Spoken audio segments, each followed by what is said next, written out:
Hello, friends, and welcome back to r/ProRevenge. And today we've cooked a fresh set of new revenge stories for you. If you're new here, don't forget to subscribe to the channel and turn on notifications so you don't miss a new video every single day. And our first story.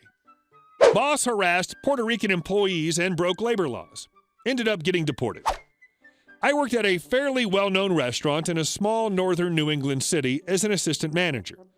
The owners were very successful restaurateurs with several successful non-chain establishments and spent maybe a day or two a month at our location. The rest of the time, there was a general manager in charge. We'll call her Jan. Jan was about as type A as they come. She was a middle-aged woman, but beautiful and petite. She always looked very put together and primped. Jan had started with the owners a decade earlier in their first restaurant as a server and had worked her way up to general manager over the years. At first, I just thought she had extremely high standards, which I respected. I have high standards as well and take pride in my work. I'd been impressed by how the kitchens were spotless. The staff was immaculate, run like a white-gloved hand under the back of the oven and it comes back white kind of clean, and the food was always top quality. I'd frequently been a customer and was thrilled that I got a job there. I'd been in the business for a decade, and that restaurant was the place in our area. I was so excited. Unfortunately, I quickly learned why everything was so shining and perfect. Jan was a tyrant. She was the type of boss who soured the mood of the entire staff like a storm cloud hovering over us that never went away. Nothing was ever good enough, and the standards changed from day to day. On a good day, she'd shut herself up in the office and then leave early. Good days were very rare and could turn into bad days at the drop of a dime. On bad days, you couldn't be perfect enough, and she'd come up with new rules and regulations just to punish people. If a host called out sick, they were literal children, she would berate them on the phone and make them cry. If a cook made a mistake on a plate, she would humiliate them in front of the staff, accuse them of doing it on purpose, and then give us all the silent treatment for hours after. Seriously. If someone's cash out was off, even by a few cents, she would accuse them of theft and force me to cut their hours. As a fellow manager, I was mostly spared from her awful behavior, although I had to hear about her treatment from my staff almost every day. All of this was just run-of-the-mill bad boss stuff until it came time for our yearly staff evaluation meetings. This is where Raul enters the story. Raul was a hard-working dishwasher who'd moved to our state from Puerto Rico a few years earlier and spoke English with some difficulty. Whenever I had to go over anything official with him, we'd have a coworker translate between us to be sure we were both communicating clearly. Jan refused this courtesy to Raul. This made his evaluation pretty difficult. Raul managed to communicate to us that due to recent cuts in his hours, he'd be forced to get a second job to pay the bills. Something about this absolutely set Jan off. She told him she would fire him if he dared. I could see plainly on the intake paperwork in front of me that Raul had been hired with the understanding that it would be a full-time position, so I pointed that out. Jan was furious, but agreed through gritted teeth that if Raul agreed not to get a second job, she would bump his hours up to at least 35 hours a week. It was stated as clear as day, and I documented it in my daily manager logbook. Work went on as usual after that, and I didn't think much of this meeting again for a few months. Another time, a while later, while filling out information for tax returns, Jan called me into the office. I could tell she had pulled the tiny room apart looking for something. "All the information about our Puerto Rican employees is gone," she told me with a mixture of panic and suspicion. I looked at the files in question and they all seemed to be in order, so I was confused and told her I couldn't help. A few minutes later, I walked back into the office and found her arguing with Rosa, our most talented chef and a Puerto Rican native. Rosa was perfectly fluent in English. "No, Rosa," Jan was speaking to Rosa as if she were hard of hearing or mentally slow. "Where is your green card?" "What are you talking about?" Rosa was confused. "Are you an illegal or something? Is that why you broke in here, to hide the proof?" Jan wasn't yelling, but her eyes were cold and flashing with rage. "What?" Rosa was starting to get angry now. It suddenly clicked for me, so I interrupted. "Jan, you do realize that Puerto Rico is a United States territory, right?" "Of course I know that," Jan snapped back. "Okay, so you know that Rosa has a social security number like any other American native." "Oh, right. Never mind, Rosa. You can go back to work." Jan didn't even apologize for accusing Rosa of theft. I was so done with this place after that. Jan did all kinds of little things like that and never apologized. I'd already gotten a job offer for a place closer to my house when the final straw came. I was the closing manager one day and got in just before the big dinner rush to see Raul storming out the back door. He didn't speak much English, but his effing B was pretty clear. Jan had lied about raising his hours to 35 per week, so Raul had gotten the second job he talked about. When Jan found out, she fired him, but not before saying something about how all you illegals are the same. She was really fixated on these American citizens being illegal aliens for some reason. By this point, I effing hated this woman too. She once told me my clothing made me look poor in front of the whole staff. I was wearing what she made me wear. Meanwhile, she wore open-toed shoes behind the line, which is against health codes, and once her fake nail fell off into the coleslaw, and she wouldn't let anyone toss it out after she'd retrieved it. This is just the tip of the iceberg, but I have a life to live.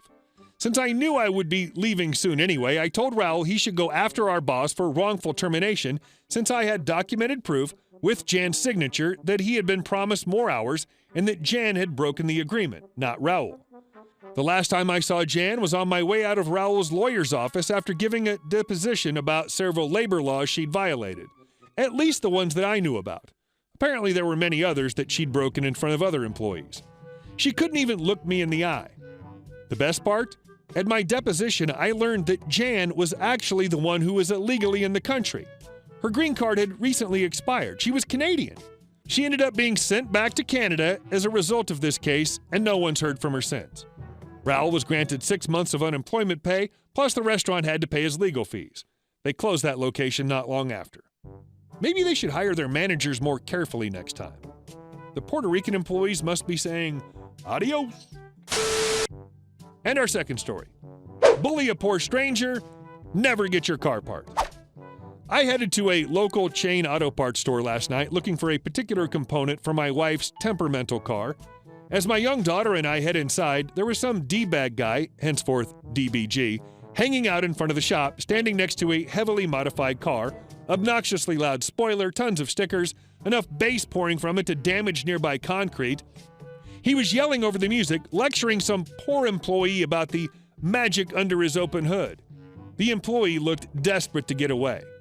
I went inside, browsed for a few minutes. Okay, honestly, I stared blankly at the components and tried to comprehend what I needed. Then DBG entered. I could tell the exact moment he came in as there was a flood of bass and his loud voice, which didn't lower in volume as the door closed behind him. His speech was eloquent, with F being probably every second or third word. A real peach. The unfortunate employee had followed DBG inside, and now DBG was making demands about his car needs. And bro, that effing dinglehopper like effing yesterday, you know what I mean? I rolled my eyes and hoped that my daughter was learning a life lesson here. Abruptly, there came a shout from DBG, even louder than he had been. Dude, what the F, bro? I reflexively poked my head out of the aisle trying to see what was up. Another customer, some poor bastard, henceforth PB, apparently had the audacity to be up at the counter at the same time as DBG, and now DBG was squaring off with him. What the F is your problem, bro? Sorry, I was just trying to... Do you want to effing go? At this point, I have to note that I'm uncertain what PB did that sparked this reaction. There was a little product on the floor between the two men, like a little flashlight, I think. So I think that PB may have accidentally dropped it or knocked it off a rack. Whatever happened, DBG was completely in PB's face, arms extended and chest puffed out. PB was shrinking away and trying to avoid being beaten to a pulp. As he tried to apologize, he began to surrender. This just fueled the D-bag. DBG, haha, you little effing R-word, look at you. You gonna cry now, bro? Haha. PB backed off, hands up to ward off a potential attack. As soon as he was clear, he booked his butt out of the store. DBG turned back to the employee who was standing behind the counter looking shell-shocked. You believe that crap, bro? Effing R-word thinking he can step? F. At this point, I'm contemplating my options. I'm the kind of guy that can't keep my mouth shut. Maybe I should have something in reach just in case he threatens me. Those tire irons could be handy. Ah, crap, I can't endanger my daughter. Maybe I should just demand he be thrown out or I take my business elsewhere. A millisecond later, a manager appeared next to the employee on the other side of the counter, keeping me from doing something stupid. I shall call him Manager with 20-pound brass balls. MWTBBB for short. MWTPBB. Hey, so that was a 95, right? DBG. F&A, bro, you got it. MWTPBB. We don't, but a warehouse in the next town over does. I already went ahead and ordered it. DBG. Great, when can I pick it up? MWTPBB. Not so fast. I didn't order it for you. I went ahead and ordered it for the store. And after that uncalled for behavior, you're not allowed to shop here anymore. What the F? You see, that's the behavior that we're talking about. By the way, while I was on the computer, I saw that there were 3 more dingle hoppers within a 6-hour radius. I bought them all. Looks like you're out of luck. I can't believe you did. Further, I'm going to ask you once to cut the language in front of the lady, and gestures towards my daughter. Now get out and don't ever come back. DBG stared for a long moment, then stomped out the door, peeled out of the parking lot with a screech. The manager was still at the register when I went to check out. I say, wow, some people, right? He says, story of my life, unfortunately. So I have to ask, did you really buy all the parts he needed? Nah, I did a search and there are none available. Odd part, not many made, just can't get them. But now he thinks he screwed himself out of them, and I get to feel like I stuck up for that poor guy. DBG sounds like the kind of craphead that's constantly looking for a fight, then cries and complains when he gets hurt. Hey guys, thank you all for watching the video to the end, and I'll see you in the next one.